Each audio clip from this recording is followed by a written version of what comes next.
The Ranger Road Fire is the largest wildfire in the United States in years. 283,000 acres, 2 states, and a city nearly overrun. 26 new wildfires ignited across Oklahoma in a single day. The fire zone that started in the Panhandle has now spread to counties near Tulsa, 300 miles east of where the Ranger Road Fire began. A veterinarian in Ashland, Kansas, has euthanized more than 100 cattle, too badly burned to survive. Driving between Ashland and Englewood, reporters found piles of dead animals visible from the road. The scene was devastating. The National Interagency Fire Center reports that the United States has burned more than 305,000 acres so far this year. The 10-year average for this date is 71,000. On the same day, the Ranger Road Fire exploded across the Panhandle. The same wind system created brownout conditions on Interstate 25 near Pueblo, Colorado. 36 vehicles collided and 5 people died. A father and his son were in one car, and a husband and wife were in another. But here is a detail that nobody saw coming. On February 20th, Oklahoma State Representative Mike Dobrinsky stood on the floor of the state capitol and publicly challenged the governor. He said the fire that nearly destroyed Woodward was driven by eastern red cedar, the same invasive species lawmakers have been trying to fund an eradication program for over 20 years. He told the chamber that similar bills had passed the House before and been left to die.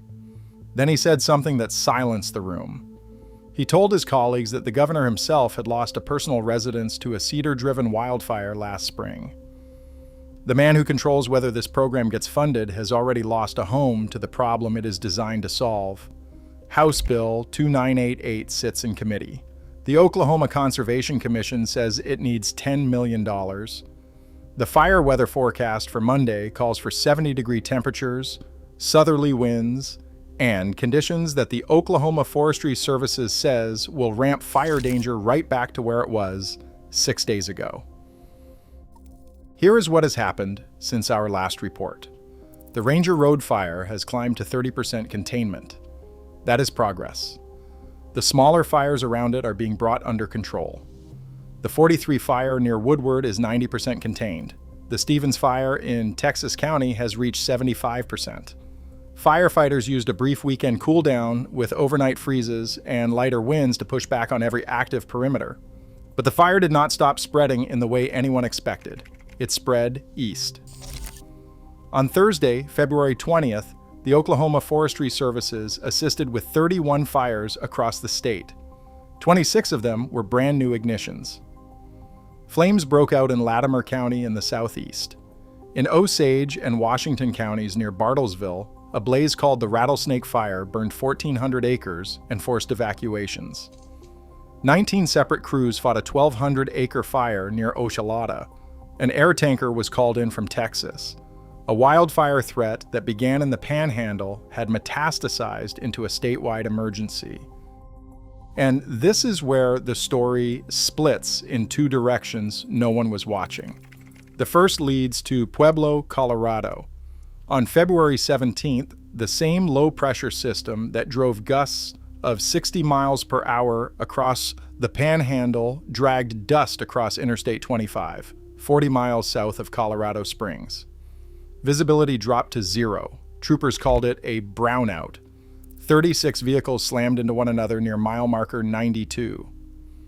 David Kirst, 90, and his son Scott, 64, both from Walsenburg, were killed in the same vehicle. Mary Sue Thayer, 72, and her husband Thomas, 65, from Rye, died in another.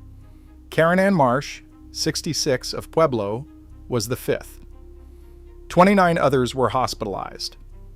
A trailer carrying 30 sheep and a goat was ripped apart in the wreckage. 4 sheep died. The rest ran loose across the interstate. Humane Society officers corralled them amid twisted metal and emergency vehicles. 1 weather system, 2 states, 5 dead on a highway, hundreds of cattle dead on the range. The same drought, the same wind, different disasters. The second direction leads to the Oklahoma State Capitol. Dobrinsky is a Republican from Okeen. His district covers Woodward County. He authored the Terry Peach North Canadian Watershed Restoration Act in 2023, a pilot program designed to eradicate eastern red cedar in one watershed. The program proved that removing the trees improved water flow and restored native grasslands. In 2025, the House passed a bill to expand the program statewide, but it was never funded. This year, Dobrinsky is running House Bill 2988, which would create tax credits for landowners who remove the invasive species. It cleared subcommittee. He plans to amend it into a full expansion of the Terry Peach Act before it reaches the House floor. The estimated cost is $10 million. The Oklahoma Conservation Commission estimates that red cedar infestations are growing by 700,000 acres per year. That is 7% annual expansion. Dobrinsky put it bluntly, "This issue predates my service at the Capitol by at least 2 decades. Here is the problem that is not making headlines. The people this fire burned out cannot get help." Senator James Lankford revealed that FEMA is operating on a skeleton crew because of a partial shutdown of the Department of Homeland Security. He said regional offices are performing only essential tasks, and workers are telling callers they cannot answer questions because many staff are on furlough. Lankford said he has added a dedicated staff member just for the disaster area because the federal intake system cannot function. He described the situation with frustration. He said, "Once you have experienced a disaster, you are trying to actually recover. You do not have time to chase down where to apply and what to do, especially if it is all going to be a dead end." A banner on the FEMA website warns that, due to the lapse in federal funding, portions of the site may not be updated and some non-disaster assistance transactions may not be processed. In Knowles, Oklahoma, 22-year-old Mariah Barrows is learning what that means firsthand. Barrows moved from Vermont to be with her fiancé, Matthew Gray. The Ranger Road fire destroyed their home. Nothing was left but the roof. She had been building her wedding by hand for 9 months. Decorations, supplies, everything had been stored inside, and then it was gone. She fled with her dog and forgot her wedding dress. The first thing Matthew did was go back into the house and carry the dress to his truck. When the couple returned to the rubble, Barrows dug through the ash and found her engagement ring and her late grandmother's gold ring. The gold plating was burned, but the ring was intact. She does not have renter's insurance. The June wedding she had been planning may not happen. A GoFundMe is the only safety net she has. Then there is Greg Gardner. His family runs one of the largest cattle operations in Kansas, between Ashland and Englewood. In 2017, the Starbuck fire killed 570 of his cows, burned 42,000 acres, and destroyed his brother Mark's home. It took 8 years to rebuild those genetics. Last week, Gardner said he had finally been made whole from that loss. Then the Ranger Road fire hit the same land. He lost around 300 head this time, fewer than in 2017, because the family applied every lesson from that fire and moved faster. But the Ashland City Clerk, Naomi Osborne, captured what the numbers do not show.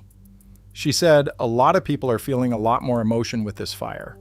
One rancher, who lost quite a few head, had just gotten back his cattle following the 2017 fire.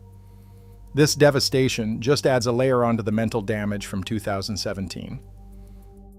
Across the burn zone, hay convoys are rolling into Ashland from across Kansas. Fencing supplies are arriving at Ashland Feed and Seed.